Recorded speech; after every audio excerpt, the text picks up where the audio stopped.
So Jesus said we wouldn't know the day or the hour. We're just told the day's right there. We are told exactly the timeline right there. So if you're alive during the tribulation, there is no imminency whatsoever. When you see the abomination of desolation, the entire world is going to see it all at the same time. According to Revelation 11, they're going to see the two witnesses get killed. They're going to see everything the Antichrist is doing. If you see it, you could literally take your calendar out and say, Jesus is coming right here. Welcome to the Tipping Point Show. I'm Jimmy Evans. On today's program, I'm talking about two raptures. Are there two raptures? There's a lot of confusion about, is the rapture before the tribulation? Is it after the tribulation? Are there two raptures? I'll be talking about that. I'm also going to be talking about a news article right now about Iran and Israel, the bombings that have been happening. The Islamic Jihad, Palestinian Islamic Jihad, has been bombing Israel. Almost 1,000 rockets have been fired. Probably by now there's been over 1,000. This is a great escalation now in the battle, really the war between Israel and Iran's proxies. I'm going to be talking about my opinion about what's going to be happening. That's the subscriber portion. The teaching is going out to everyone, including YouTube, but the subscriber portion of the program today, I'm talking about that. I'm also answering questions from our subscribers. These are some of the questions I'll be answering. The first is, why do some people get to make mistakes all their lives, be the worst person for decades, and then find their way to Christ? And some people die when they're still young and dumb and haven't really had a chance to figure that out. Does God already know their future, that they would never turn around, and so he lets them pass away early into damnation? Here's another question. What happens if you're pregnant during the rapture? Another question. Why does God bind Satan for 1,000 years instead of just throwing him into the lake of fire with the false prophet and the Antichrist? Those are good questions. I'll be answering those questions today. Again, this is the subscriber portion. When I talk about the news articles, when I answer questions from subscribers. If you're watching on YouTube, I want you to become a subscriber for $7 a month, $77 a year. You don't just get the full program here. You get Dr. Mark Hitchcock's podcast tomorrow. Wonderful podcast, Marking the Times. All of our articles, Q&A that goes on all week long in the news articles and things like that. So I want you to become a subscriber of endtimes.com. So the question today, this is actually a question from Becky. And I read her question, and what I wanted to do was just to unpack this fully and not answer it quickly. But here's Becky's question. Is Matthew 24 written in chronological order of events? The tribulation is mentioned prior to the verses that speak to the rapture. Reading it chronologically, it would make a good argument for a post-tribulation rapture. And Becky, I'm so glad that you asked that question, because this is something I needed to patiently talk about for a long time, and that's why I'm so glad you asked that question so I can talk about this today. A lot of people get very confused related to Matthew 24. Matthew 24 should help people, but really it confuses people. It confused me too for years, because it does talk very specifically about a post-tribulation rapture, a very graphic description of a post-tribulation rapture. Okay, so Becky's question begins with, is Matthew 24 written in chronological order? The first part of it is, the second part of it is not. Okay, so let me answer it this way. So let's go to the first part of Matthew chapter 24, and Jesus is being asked, what's going to happen at the end times? And he answers chronologically, okay, to a certain point. This is Matthew 24. Jesus went out and departed from the temple, and his disciples came to him to show him the buildings of the temple. And Jesus said, do you not see all these things? Assuredly I say, yet not one stone will be left here upon another that shall not be thrown down. Now as he sat on the Mount of Olives, the disciples came to him privately, saying, tell us, when will these things be, and what will be the sign of your coming and of the end of the age? And Jesus answered and said to them, take heed that no one deceives you, for many will come in my name, saying, I am the Christ, and will deceive many.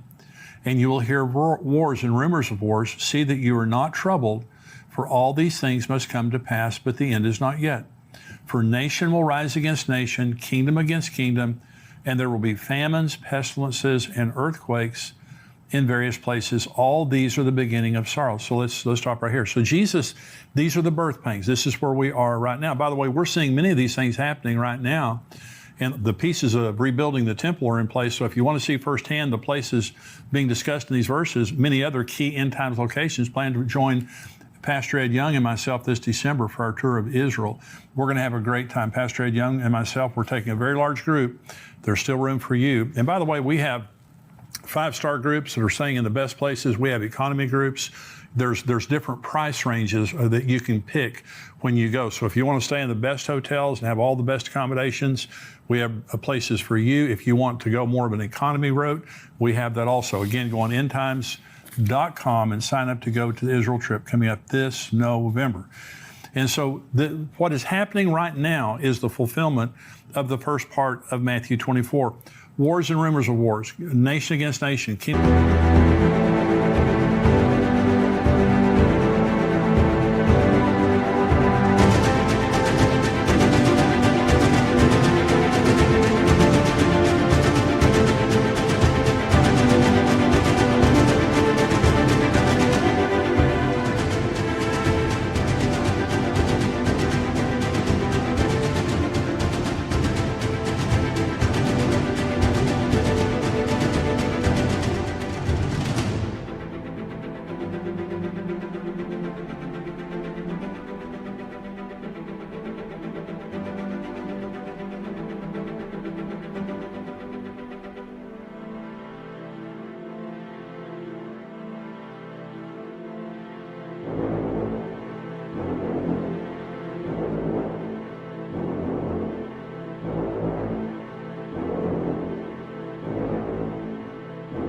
Against kingdom. You can check that box. It's happening all over the world right now, but also famines and earthquakes and all those kinds of things like that, and pestilences.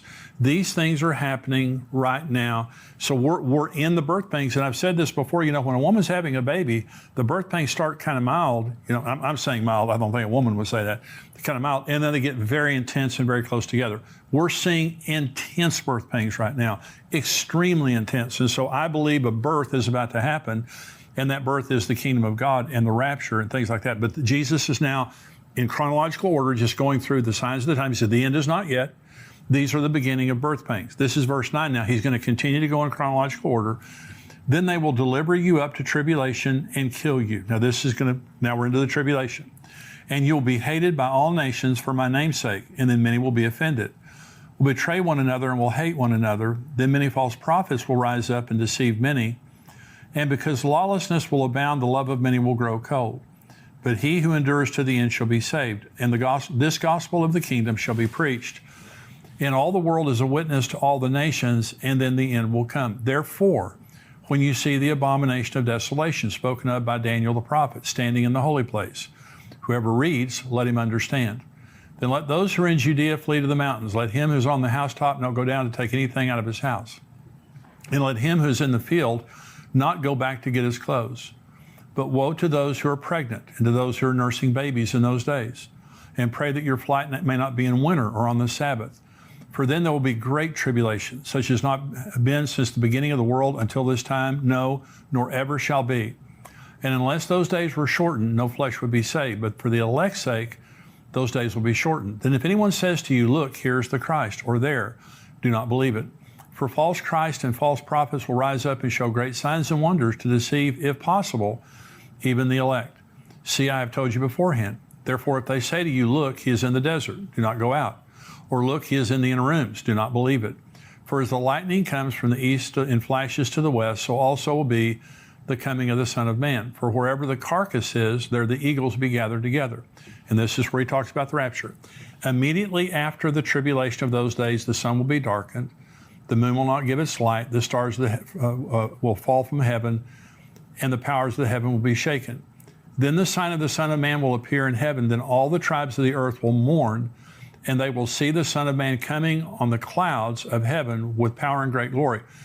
And he will send his angels with a great sound of a trumpet, and they will gather together his elect from the four winds, from one end of heaven to the other. Okay, so let's stop right here. Now, this is all chronological, and he goes right to the end of the tribulation. And Jesus says, graphically, immediately after the tribulation of those days. And he says, the sun will be darkened, the moon will not give its light, the stars of the heaven will not shine, and the powers of the heavens will be shaken. So he's describing a very, very terrible time. And he says, unless those days have been shortened, no flesh would have survived. So let me first of all begin, because in the last program, I was talking about the case for a pre-tribulation rapture, okay, which I hope I made clearly. There is a post-tribulation rapture. Jesus says immediately after the tribulation of those days. There's no doubt about the fact that he's talking about at the end of the tribulation, there's going to be a gathering of the living and the dead people who accepted Christ after the first rapture and during the tribulation. So after these verses, okay, after verse 31, Jesus changes timelines here, okay? He's not on the same timeline.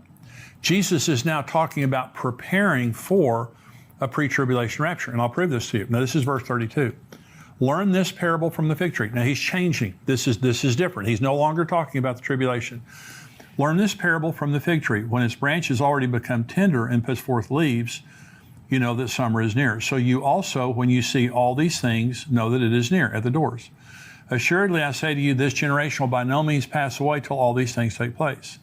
Heaven and earth will pass away, but my words will by no means pass away. But of that day and hour, no one knows, not even the angels of heaven, but my Father only. But as the days of Noah were, now listen to this, because this is very different from the end of the tribulation. As the days of Noah were, so also will be the coming of the Son of Man. For as in the days before the flood, they were eating and drinking, marrying and giving in marriage until the day that Noah entered the ark, and did not know until the flood came and took them all away. So also will the coming of the Son of Man be. 2 men will be in the field, one will be taken, the other left. 2 women will be grinding at the mill, one will be taken, the other left. Watch therefore, for you do not know what hour your Lord is coming. So now, this is completely different from the text before that. The text before that, Jesus is saying, unless those days have been cut short, no flesh will have survived.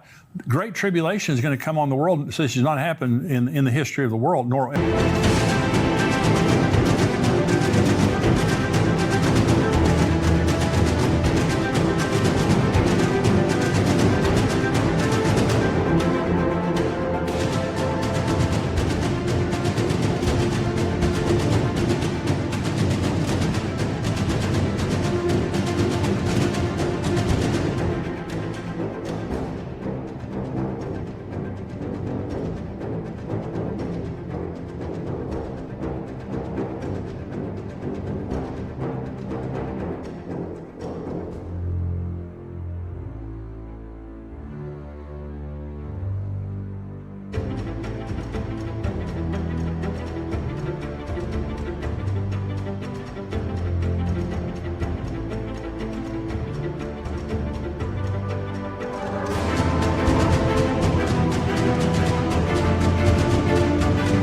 Ever will be. The sun will be darkened, the moon will not give its light, the powers of the heavens will be shaken. Jesus graphically describes in the first part of Matthew 24 the worst time in the history of the world. Then he starts talking about, look at the signs of the times and be ready when I come, because my coming will be like in the days of Noah. They were buying, selling, marrying, giving in marriage, business as usual. There is no business as usual at the end of the tribulation. Okay, there's a stark contrast. Listen to this verse. This is where Jesus talked about the tribulation. Immediately after the tribulation of those days, the sun will be darkened, the moon will not give its light, the stars will fall from heaven, and the powers of the heaven will shake it. Listen to these words now. As the days of Noah were, so also will the coming of the Son of Man be. For as in the days of Noah, or as in the days before the flood, they were eating, drinking, marrying, giving in marriage until the day Noah entered the ark. They did not know until the flood came and took them all away. So also will be the coming of the Son of Man. One of the most important doctrines concerning the rapture is imminency. Now, Jesus can come. I believe that some year Jesus is going to come during the Feast of Trumpets. I've talked about that before on the program, which happens in the fall of the year. Next year, it will be during our conference that the Feast of Trumpets happens. But it could happen anytime. Jesus can come anytime he wants to. But imminency is a very important doctrine. But you have to understand that when the abomination of desolation takes place, Jesus said, because some people would say there is no pre-tribulation rapture. The rapture happens at the end of the tribulation. You can actually count. Jesus said you won't know the day or the hour. You can actually count the days from the abomination of desolation until the second coming of Jesus. Let me show you in Scripture. Daniel 9:27 says this. This is Gabriel talking to Daniel. He shall confirm a covenant. The Antichrist shall confirm a covenant with many, Israel, for 1 week, for 7 years. But in the middle of the week, He shall bring an end to sacrifice and offering, and on the wing of abomination shall be one who makes desolate, even until the consummation which is determined is poured out on the desolate. Okay, there's going to be a 7-year covenant. The Antichrist is going to show up. The tribulation begins when the Antichrist confirms a covenant with Israel for 7 years. In the middle of the 7 years, what it just said in Daniel 9, the abomination of desolation takes place. Okay, so right in the very middle. Okay, this is Daniel chapter 12. Then I, Daniel, looked, and there stood 2 others, one on this riverbank and one on the other riverbank. And one said to the other man clothed in linen, who was above the waters of the river, how long shall the fulfillment of these wonders be? Then I heard the man clothed in linen, who is above the waters of the river, when he held up his right hand and his left hand to heaven, and swore by him who lives forever, that it shall be for a time, times, and half a time, and when the power of the holy people has been completely shattered, all these things shall be finished. Although I heard, I did not understand. Then I said, my Lord, what shall be the end of these things? And he said, go your way, Daniel, for the words are closed up and sealed till the time of the end. Many shall be purified, made white, and refined. But the wicked shall do wickedly, and none of the wicked shall understand, but the wise shall understand.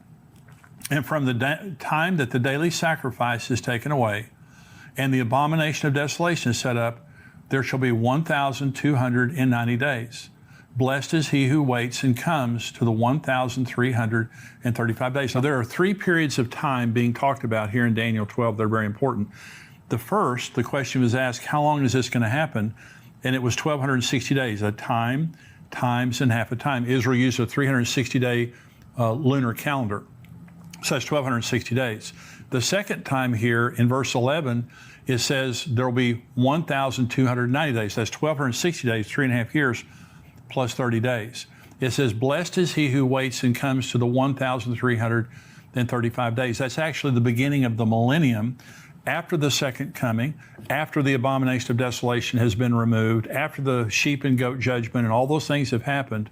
There's the inauguration of Jesus as king, and the millennial kingdom begins. That's the reason that there's a time difference. But here's what I'm trying to say. So Jesus said we wouldn't know the day or the hour. We're just told the day's right there. We are told exactly the timeline right there. So if you're alive during the tribulation, there is no imminency whatsoever. When you see the abomination of desolation, the entire world is going to see it all at the same time. According to Revelation 11, they're going to see the 2 witnesses get killed. They're going to see everything the Antichrist is doing. If you see it, you could literally take your calendar out and say, Jesus is coming right here. And so there's no imminency. So I'm saying, when you look at Matthew 24, and Becky was saying, it seems to me like, Matthew 24 is a good proof of a post-tribulation rapture. It sure is. Jesus graphically says there's going to be a post-tribulation rapture. Then he turns around and starts talking about the signs of the time. We won't know when he's coming, and it's going to be like the days of Noah, buying and selling, marrying, giving in marriage. Now understand this, at the end of the tribulation, there is no buying, selling, marrying, giving in.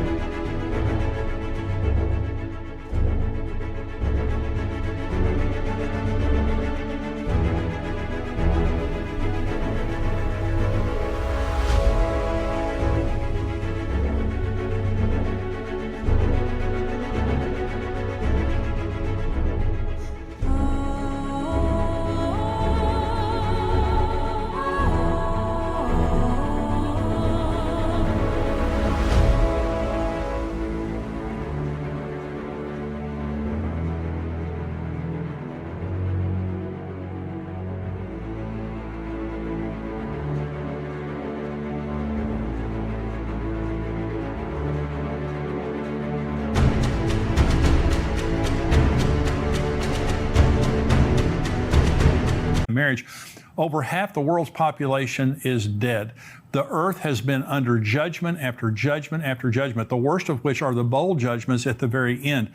There's no buying and selling, marrying, giving in marriage. Jesus said, unless those days have been cut short, no flesh would have survived. And remember, Jesus said, it will be like the days of Noah before the flood. Okay, so this is a pre-judgment, a pre-wrath text here that Jesus is talking about 2 different periods of time. Again, Jesus said, Unless those days have been cut short, no flesh would have survived. Then he's over here talking about buying, selling, planning, building, giving in marriage, those things like that. And so it's a very, very easy text for me. Of course, I've studied for a long time, but Becky's question was, is this chronological? Is Matthew 24 chronological? It is, up until verse 31. Jesus begins, when his disciples question him, he begins by talking about the birth pain judgments, all the things that will be happening up until the tribulation. Then he says, then you're going to be going to great tribulation.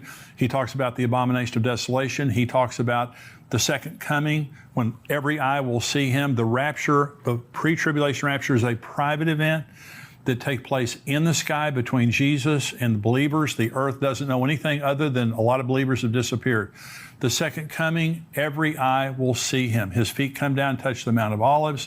There's going to be, again, a great rapture of the saints, the living and dead saints. People have been saved during the tribulation. So when you read the full text of Matthew 24, you see a chronological account that Jesus gives from verse 1 all the way down until verse 31. Then he changes and said, look at the signs of the times. Look at the fig tree. All these things happening. It's going to be like the days of Noah. So I believe that there's going to be, at any time now, because again, imminency. Right now, we don't know. Even if Jesus comes during Rosh Hashanah is a 2-day feast. You still don't know the day or the hour. Even if you knew, and by the way, Rosh Hashanah is known as the day that no one knows by the Jews. That's one of the ways that they talk about the Feast of Trumpets. And so I believe some year Jesus is going to come during the Feast of Trumpets, but he could come anytime he wants to. Okay, I could be wrong about that. And so, and by the way, the fulfillment of the Feast of Trumpets could be the Matthew 24 rapture at the end of the tribulation, because Jesus said he's going to come with a trumpet then too. I believe in imminency, and I believe that we need to look at Scripture very carefully. So Matthew 24 is chronological up to verse 31, then it's not.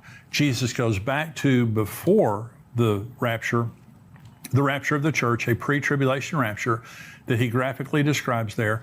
And so that's what I believe. There are two raptures, one before. So if you're confused and you think you have to choose either a pre-tribulation rapture or a post-tribulation rapture, you don't have to choose. There's two of them. Why is there two? Because there's two groups going. There's the church today. I'm a part of the church. If you're a believer in Christ, you're a part of the church. Okay. When the rapture comes, we're all going to be gone from here. But then after the tribulation begins, Revelation 7,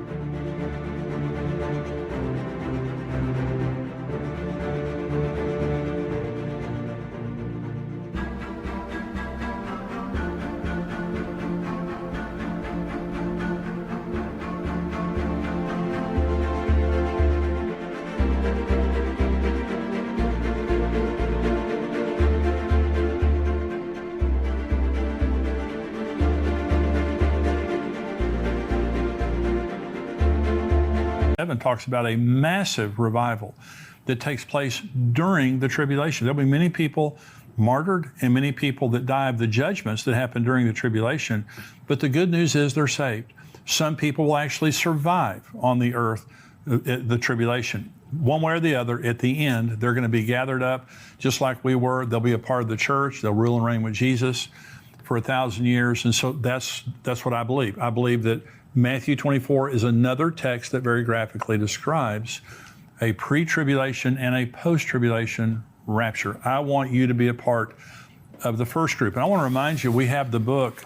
My daughter and I wrote a book called Where Are the Missing People? It's a book to leave behind.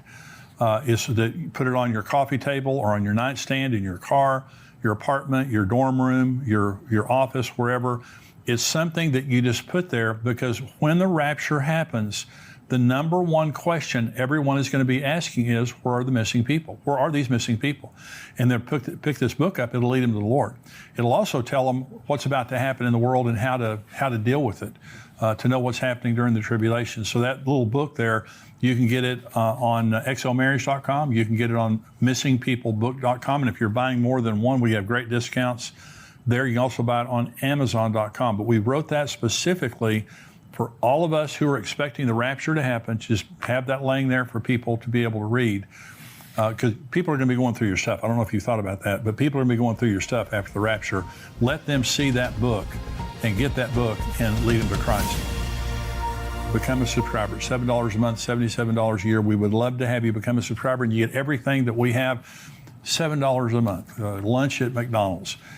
Become a subscriber. You're going to be greatly comforted and educated by the content we have.